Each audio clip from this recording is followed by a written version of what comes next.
Hey guys, it's Alexander Williamson here, and I'm about to sneak up on my fish and hopefully show you a rather touching and adorable scene.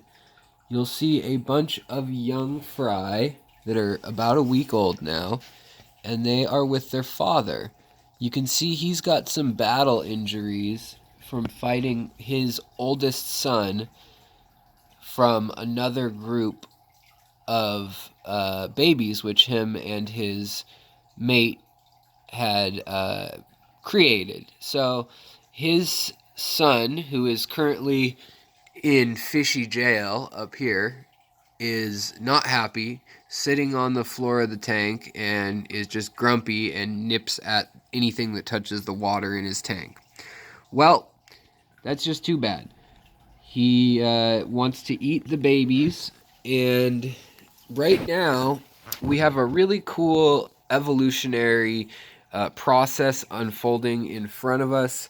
Um, Unfortunately, the father, the male crib, and here you'll see the female coming out in just a moment. She does her rounds, and we're seeing an evolutionary dance that has been created probably over millions of years. And cribs do this all the time, and it's just really fascinating. I would highly recommend that you get a pair of cribs at some point in your fish keeping career, just because they're such fascinating fish. If not beautiful, they just do the most interesting, funky things. And the first thing that they do is they pick a place to reproduce and a place to call home. Then they pair up. Sometimes it happens in reverse order of that. But all you need to do is give them something like a pleco cave, or a ledge will work. Sometimes even just a rock ledge like this one here, the underside of it, or even back in here would work. Somewhere that they can defend on at least three sides, or maybe two sides, uh, two exits, but no more than that. So, like in this cave, we've got an exit up here and an exit slash entrance back here. And then there's another one in a convoluted way back there. So I didn't think they would actually be having babies in this tank. This is just a holding place for two separate species of cribs. Now, when I first got them, I didn't know which gender they were. They were just babies. And one was from a Pulcher crib, which is Kribensis Pulcher, which means beautiful in Latin, and that's the male. And he's almost 6 inches long. He's right up here, and he was with the babies at first. And he has purple on him that is only lit up when the female has purple on her. Now, the interesting thing is he actually lit up more yellow with a more of a red color when his same species, his parents, were in a tank together. But now that he's with a Lokundje, I believe to be a Lokundje strain of Kribensis Taeniatus instead of Pulcher, they can breed, they can create viable offspring, and that is what has happened. Those little babies you just saw are the viable offspring. Now, the father here, you can see he's got colors, and I find it really interesting that his colors match hers, and he's not kept his indigenous or his native colors, his default colors. He's got the same purple and blue fins that she does, and I've never seen that in this specific crib Pulcher line, which is just kind of interesting. So they're mimicking each other to show off, I'm guessing, that they are linked as a pair. It's a pair bonding experience, which is not common in the fish world. The cichlids are one of the few fish that really will pair for life sometimes, and definitely for one of their lives. They sometimes will repair if another individual comes in after one or the other has died. But what's interesting is it's flipped in evolution. So you'll see this female, and I'll pan around, but she will be doing guard duty. So you saw the pleco get chased away here. He's just a little pleco. He's not causing problems. And he's not going to eat all the babies. They have about 50 or 60 babies in there. And you saw probably 10 or 15 hanging out with the dad towards the back of the cave. But the mother is back under this ledge, and then she does a tour around the back here, and she kind of does these loops and inspects every angle of the cave 24/7. And she needs to eat enough food that she can withstand that.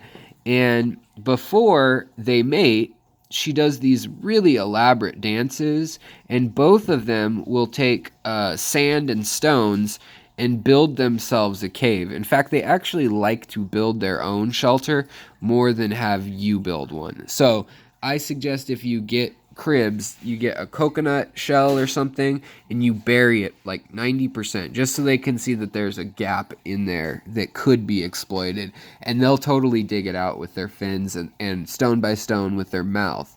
So they like setting that up. What they did here is they dug out a ledge underneath this piece of stone. And the female is on patrol.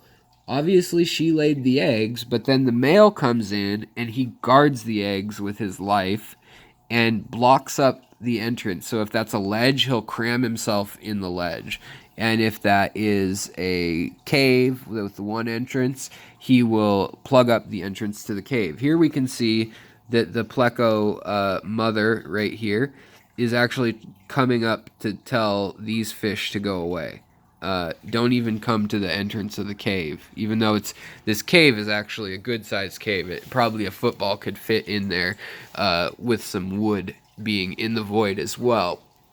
So it's a very secure place for them, but it is not the traditional setup of a crib cage. But the babies are back under that ledge there. Here's the father. And the father, he will shepherd the babies. So while mother is out and about, and she'll come back and check on the babies too, they'll do this leapfrogging behavior. Right now you can see the mother and the father, and every once in a while you'll see a little baby swim by. But the father hangs out with the babies no matter what. That's his goal. And he will die and he will fight to the death for his children, for his fry. The mother will actually go a step further in the sense that she will die for her children, her fry, but she is bright. After they mated, she has very bright colors. And those bright colors are like, a flash. They're like a rainbow, a fishing lure almost. And you may think, oh, that's a terrible idea evolutionarily. But what she does is she chases away any fish like these leopard danios or flame danios, like the puffers that are in here, the plecos, the algae eaters. Most of these fish are really not going to be harmful to her babies, but nonetheless, she won't take the chance. And as they get older and as they try, this is the fourth attempt that I know of this couple actually having babies, they get better and better and higher success rates, as well as she is able to lay more and more eggs until all of a sudden she's too old to lay eggs. But if you see her swimming by there, she'll swim all the way out really far, and she will also collect things like crushed shells, and if there's a ram's horn shell that the pea puffers have been chewing on, she'll sometimes grab that and bring that back in her mouth and drop it off near the entrance of the cave. She's also known to chew up right here, flake food or pellets, whatever it may be, and spit it out back where the father is at the time. And so depending on how they've scared off other fish, sometimes they'll come out here, sometimes, usually more often, they come out back here. But she will go and get food. And if someone comes and attacks her, or more importantly, if she notices anybody's going for where she knows her babies are hidden, she will come out and she will do this shaky thing. It looks very similar to what these endlers do. If you see them, watch them dance, they'll probably do it here in a second. They're always trying to mate, so we'll probably get to see that in 1 second. But they do this twitchy, shaky type deal, and it sends vibrations through the water. Plus, she's super bright, and it takes a lot of metabolic energy to turn these bright colors, plus the right vitamins and minerals in her diet. And that showed her mate that both of them had danced together. They collected stones. They built a house together, a little cave dwelling. They brought plant matter to block off one entrance, and stones they piled up to block off the entrance back here. And so they really work together and bond, and it's a really beautiful and kind of touching thing to watch. You wouldn't think fish would be that way. It's more than a dog or a cat does for its young. And then the father has probiotics in his slime coat. In his every fish has a slime coat, pretty much, most fish, and that is what keeps them moist, keeps them slick in the water, aerodynamic, and shiny and slippery and hard to grab a hold of. But it's also, just like our stomach, it's full of probiotics. And so the babies are constantly with their father, and they're kind of nipping off him and getting inoculated into the world. And then they do the same thing off the mother's belly. And this hasn't been written about specifically in Kribs, and I would like to just say that this is my hypothesis, that they are building up an immunity by eating that slime coat. Now, it's known that discus and some other fish around the world also feed their babies from secretions on the outside of their body, but I don't see this so much as food, since they're still spending much of their caloric intake in the day, their energy, to go bring food to the babies, or to clear out enough of the fellow fish that it's safe to bring the babies out and about. Usually at this age, a week or two old, the babies are not deemed old enough to go out. But once they are old enough that they cannot just get eaten in one bite, the father will come out, and the mother too. And that's when you really see the mother do these shakes, and she actually sometimes gets even brighter than when they pair off and mate. And so that is a hypothesis of mine, is that she is a lure. That is her job. Now, in evolution, in fish, birds, whatever, to change colors like that is no small feat. It either takes a lot of evolution and a lot of time, or it takes a lot of energy. And to color up like that takes energy and different diet intakes, or at least utilizations of finite resources. Here you can see the father chased off a pleco there. And I'll have you refer to the live stream from the other night. I have some great footage of the babies if you feel like you're missing out on them right now. I apologize. Also, in the future, I will show you more of the babies. But, oh, there we go, right now. There are babies for you. They see me, and they do not want me to be spying on their little family. So you see there, all the babies got behind their father, and now he's blocking the entrance. So that is just one really cool way that they've evolved. But now the wife, she's exited the back of the cave, as I said, and we're going to come back over here. And she's back in the grass under here somewhere. I just saw her. And she will be causing a diversion to keep her babies safe. She's just looped back, and now she is right in here. And he is up at the top of the arc in the cave. And the babies are stashed under the ledge. And they know to stay there until the father comes and gets them. So right now you can see all these little babies with both the parents. And in theory, some animal could swipe in and grab one, but that's when the mother's job is to go out and put her life on the line and be the distraction. And whether that means she's headbutting and flicking with her tail and just doing all sorts of acrobatics to confuse the fish, or if it's a really big fish, a dangerous fish, an Oscar or some other fish like that, they will actually go up and fight any size fish, doesn't matter, to protect their babies. And then they will keep their babies hanging out with them until those babies start to reach a more mature age. Depending on how big the tank is and the resources and how many predators there are, they hold on to their babies longer. And different regions, microclimates, have different lengths that these cribs will hold on to their children for.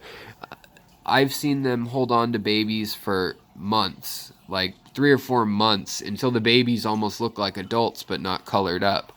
And that is where this fella came in, and he nipped the father's back, and I need to treat it for antifungal and antibacterial infection. But right now, he's doing such a good job as a father, and it doesn't look infected. It just looks like some missing scales on his dorsal fin, that I'm not going to worry about that. But if it gets any worse, I will have to try to grab him out of there and treat it. It's just then their system falls apart for taking care of their young.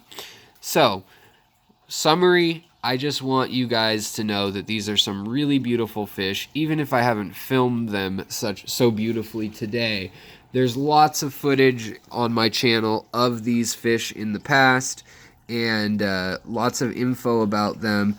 But this is a hybrid couple, which is looked down on in the hobby because they are not from their microclimate. A lot of these fish will hang out maybe only in one pond in a river at one waterfall, and then none of those fish made it down the waterfall, and so they've all evolved differently at every elevation. In a 10-mile region, there may be 3 different color variants that have been alone for thousands of years. So people say not to mix them. However, these fish are staying with me or with friends who know the drill. I'm not trying to call them anything else. And actually, it could be helping their immune system. There doesn't seem to be any chromosomal issues. They all seem to have an ancestor in common fairly recently in history, in evolutionary history.